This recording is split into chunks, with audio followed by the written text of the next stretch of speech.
Hi everybody, it's me, Carrie, your Stampin' Up! Demonstrator from Farmington Hills, Michigan, here with another pre-recorded video. Today I'm going to show you a fun fold card using this awesome paper. It is in the new Celebration catalog. It's on page 9. It is called Mostly Adorned, and I know it's kind of hard to see all of the papers when they are in the catalog. So I am going to show it to you. Again, this is a free item. You can choose with a $50 Stampin' Up! Order with me, Carrie Beglow, at MemoryINKers.com, and that is before tax and shipping. So I'm just going to show you all the different papers. There's 2 of each sheet. This one I'm going to be using, so we're going to pull that one out for a minute. But you can see that you've got double-sided, and it's look at this. Isn't that beautiful? But the non-glittery side is quite pretty as well. Now, technically, this would be considered Valentine because there are hearts. But certainly, I mean, this gold plaid is just, oh, love it, love it, love it. And here's some pretty roses with the little red hearts on the back. And then this is the one we're going to be using. And the back of that one has another pretty pink plaid. Certainly for Valentine's, of course, yes. But you could use this anytime with anything. This is another fun background, just some splotches. Oh, and more hearts. So depending on what you're doing, there is a whole lot you can do with this Simply Adorned designer series paper, which you get for free. Awesome. Free is my favorite price, right? Okay, so let's get started. The first thing I am going to do is I am going to cut down my designer series paper to 6 inches. So we're going to take out our paper trimmer, and our paper trimmer, the 6 inch, it does have the arm, so if you want to go out farther, you can. But we're just going to do the 6 for now. We're going to be using that arm in a minute.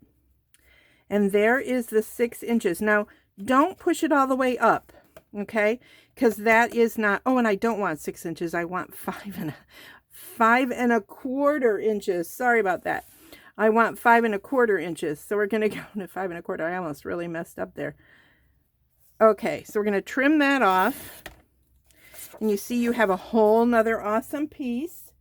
Now I want to trim this and score it. So I'm going to start with, I know I want that in the front, so I'm going to trim it this way. It is 12 inches. I am going to cut off 1/4 of an inch, I believe is what I decided. Let me make sure. Yep. So I'm going to go to 11 3/4, which is right there. And I'm going to trim off this little strip. Oops, that's the score line. So, of course, you can hold on to that because look at how cute is that.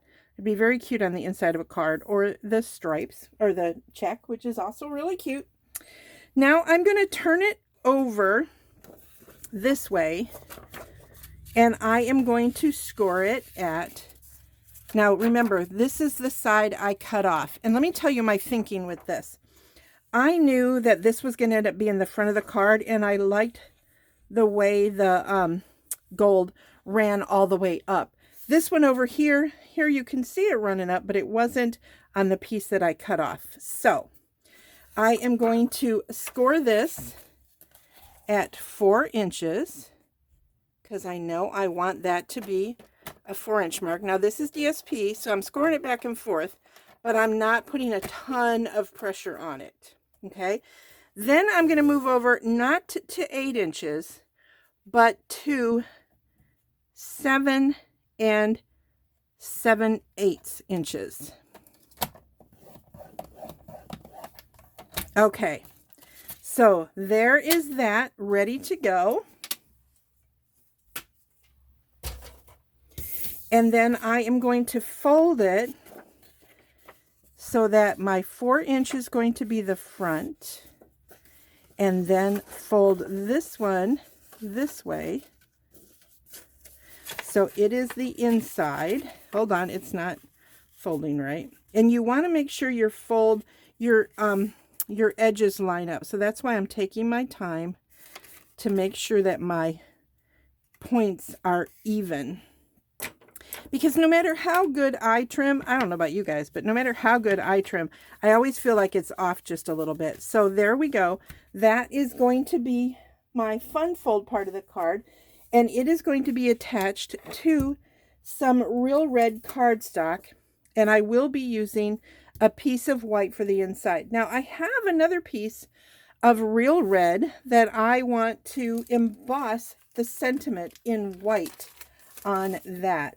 So I am going to go ahead and use my awesome embossing buddy and my stamp, which says sending love and best wishes. And I'm also going to be using, that came from the perennial postage. And I'm going to be, this is a new bundle also in the new mini catalog. And I am going to be using this die right here, but I'm not cutting out this. Just trust me on this. So I'm going to go and emboss this. Like I said, I'm going to stamp it in Versamark, and then I'm going to use some white embossing powder and emboss it. And then I'm going to take this piece and I am going to cut it out right about there so that I have now cut a hole in this front piece. Okay, so I'm going to go do that and I will be right back.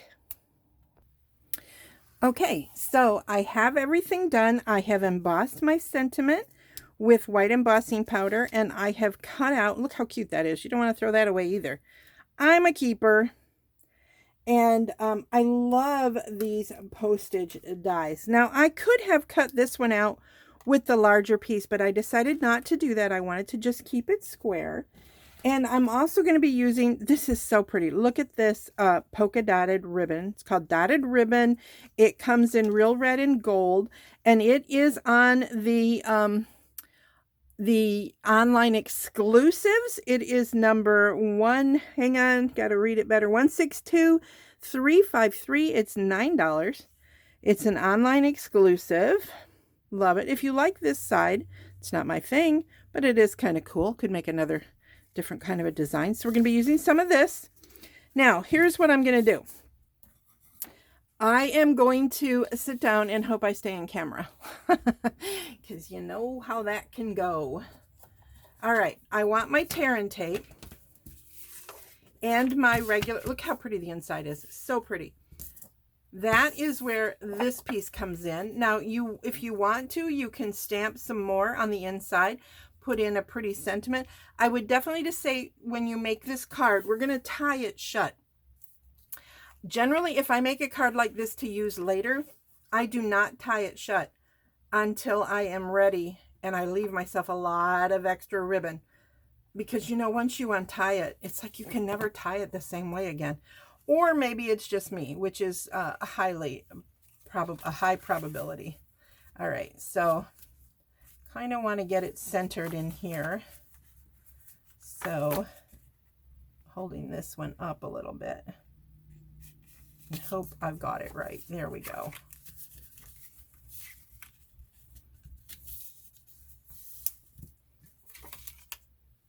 So see how cute? And you definitely want a good score on these pieces. Now I'm going to put some adhesive on the back of this. I'm going to kind of put it right in the center because I'm going to want to wiggle it around a little bit. So I don't want it too close to the edges. I can always add it to the edges if I'm worried about it. But I want to get it in here as close to centered on this piece as I can without showing. So that is not so bad. So see, then when you open it up, it's going to look like that. So it would be really cute with another edge like this, but I just decided I wanted the square. So there we go. Is that centered? I hope it is because it's probably not quite stuck. That's good. Now, I'm definitely going to put it on here, and you could leave it just like that, but I want to tie it shut, and I thought this ribbon is so perfect because it's also in real red, and it has the gold, which does match the gold hearts, right? So I am going to turn it upside down. I'm not going to worry about, I'm using a lot of it, okay? So I'm not going to worry too much about how much ribbon I have to cut off.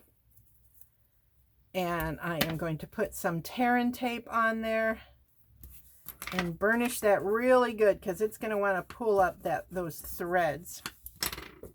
And then very carefully, I'm going to take my, in fact, if you can find a spot where there is no gold on this side and pick at that, it might be a little easier.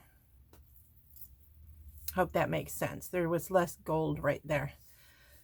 Okay, so now I'm not really worried about where it goes on there. I'm more worried about where it goes on to this piece. I am going to want to tie a bow. I kind of want it sort of in the center, but you know tear and tape is it's going to want to stay wherever I decide to put it. So that looks pretty good to me. So, and fairly even, I think. It's not perfect, but I'm going to make it so. If you want to get out your grid paper, if you are a perfectionist, please get out your grid paper and make yourself happy. Now I'm going to go ahead and adhere this to my card front. And you do see, there is an edge here. Can you guys see that? I did that on purpose. That's why I cut some of it off, because 4 inches by 4 inches by 4 inches, it didn't want to fold into itself. It kind of wanted to mess up the edges of the inside pieces. So I didn't want that. So I am just going to put some, that's a little close to the edge for my liking. I don't want it to ooze out. So hang on, try and pull that away. There we go. And now I'm going to hold my ribbon so it's not in the way. And I am going to center the front of this card. I think I might be slightly out of camera. I apologize. I will move it up in just a minute. There we go. There we go. Now I'm going to go ahead and I'm going to tie my bow. I have no secret tricks to tying bows. The closest thing I have to a trick is right here. I will take them and make sure that they are twisted in the right direction for me. And that's a personal preference thing. So like I said, if you're going to tie this and you want to keep your bow pretty, then you're going to want to write on the inside first. Okay? So then go ahead and tie your bow, and I apologize that you have to watch me tie a bow. It's never good. You know why? Because I'm doing it backwards from the way I normally do. Here we go. And I'm trying to hold it fairly tight to where I kind of did the loose knot. Again, I'm going to do a little bit of a twist here so that I get the polka dots coming through when I pull it tighter instead of the back side of the ribbon. And then, you just pull it and get it where you want it. And just, I'm a player. You just keep playing with your ribbon until you get the desired outcome that you want.